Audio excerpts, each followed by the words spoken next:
la reforma de la Constitución es más necesaria que nunca y posiblemente más difícil, por no decir más imposible que nunca. Entonces ese es el drama constitucional. Estamos en medio de una crisis constitucional de una envergadura extraordinaria. Tenemos una situación de un sistema político que está paralizado, que no funciona de acuerdo con lo que se prevé en la Constitución. El Parlamento no hace leyes, se legisla todo a través de decretos leyes, no se hacen presupuestos. Como no se hacen leyes y no se aprueban presupuestos, pues propiamente no hay acción de gobierno y por lo tanto no hay tampoco control de la acción de gobierno, sino que es puramente anecdótico todo el control que se hace. Y luego tenemos problemas como los que acabamos de ver en el funcionamiento del Tribunal Supremo, en la renovación del Consejo General del Poder Judicial.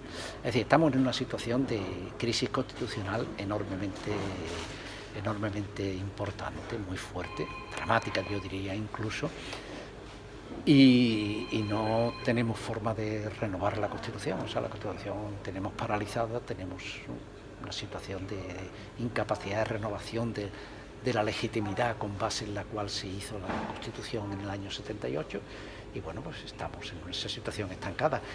Yo pienso que la reforma sería, en el libro Antón, que lo hacemos Antón es más optimista que yo, él cree que se acabará haciendo la reforma de la Constitución en la próxima legislatura, ¿no? Una vez que se pase este ciclo electoral. Yo tengo muchas dudas y después del resultado electoral de ayer tengo más todavía, ¿no?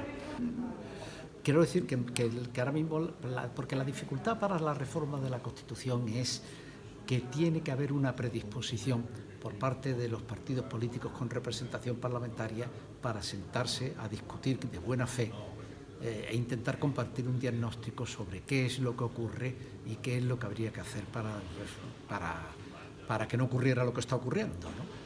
Y yo veo ahora mismo muy difícil que haya voluntad de sentarse para hablar de buena fe entre los diferentes partidos políticos. No, vamos a ver que lo que está pasando en España con que la extrema derecha se haya incorporado al sistema de partidos ha pasado en otros países europeos, ¿no? No es esto, al contrario, España en este terreno era un poco la excepción.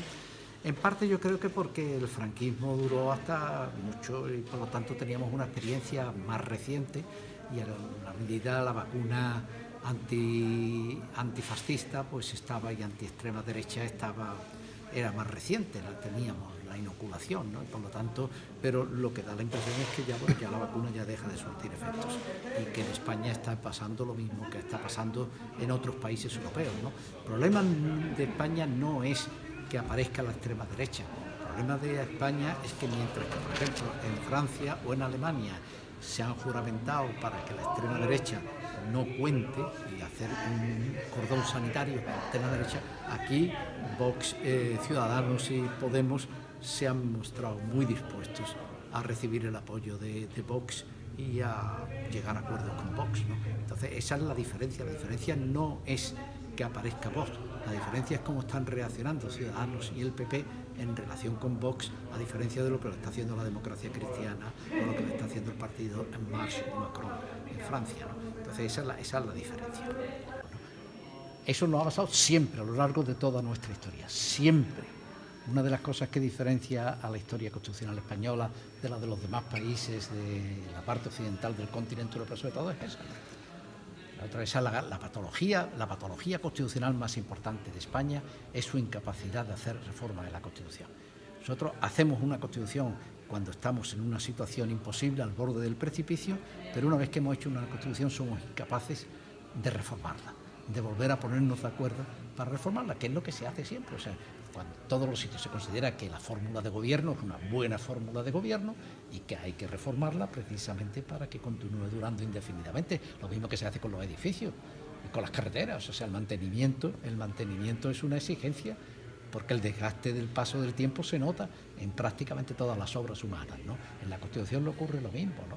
Y por eso las constituciones democráticas se reforman y los países democráticos reforman sus constituciones y son democráticos porque reforman la Constitución y reforman las constituciones porque son democráticos. Esto vale en las dos direcciones, ¿no?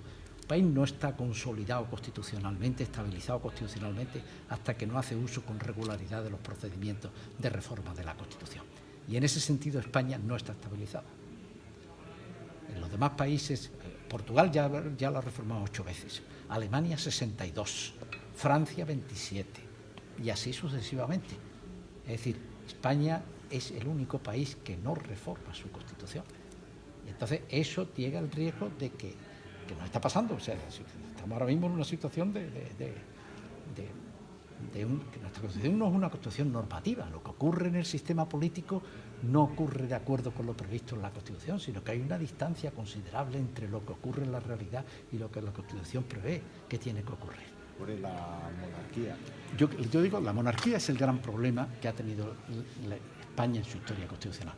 España no ha conseguido nunca tener un sistema constitucional, un sistema político operativo sin el apoyo de una magistratura hereditaria. Es decir, las dos ocasiones que hemos tenido han sido las dos repúblicas y han sido nada. La primera no llegó ni siquiera a tener la Constitución promulgada, y la segunda pues duró 5 años, ¿no? Inmediatamente. Entonces, nosotros hemos necesitado el báculo, el bastón de una magistratura hereditaria. Y sin esa magistratura hereditaria no éramos capaces de organizar. Eso no nos ha pasado siempre. Claro, eso es una barbaridad, ¿no? Eso no ha ocurrido tampoco. En los demás países europeos, todos iniciaron su experiencia constitucional a partir de la monarquía, pero todos hicieron un ajuste de cuentas con la monarquía y todos suprimieron el principio de legitimidad monárquico a la Constitución. Y el condicionamiento del principio de legitimación democrática por el principio monárquico es lo que hace imposible que se produzca la reforma a la Constitución. Ahí está vivo, el día 3 de octubre lo vimos con el discurso del rey, con el caso de Cataluña. ¿Qué monarca parlamentario hace ese discurso? Ningún país del mundo. En ningún país del mundo habría un monarca parlamentario que fuera capaz de hacer el discurso que hizo el rey el 3 de octubre con el tema de Cataluña. Bueno, Cataluña es un claro caso de estancamiento también, ¿no? Bueno, ese es el gran problema constitucional, ¿no? Es el gran problema constitucional que tiene España. Siempre lo ha tenido, vamos, ese no es nuevo, ese lo ha tenido. Lo que pasa es que ahora teníamos una fórmula prevista en la Constitución del 78, esa se rompió cuando la sentencia del Tribunal Constitucional anuló la reforma del Estatuto de Autonomía de Cataluña, y desde entonces estamos sin constitución territorial en Cataluña, y por eso en Cataluña hay el desorden tan enorme que hay, y como consecuencia del desorden que hay en Cataluña lo estamos teniendo en todo el resto del Estado. Entonces todo esto crea un cuadro bastante dramático.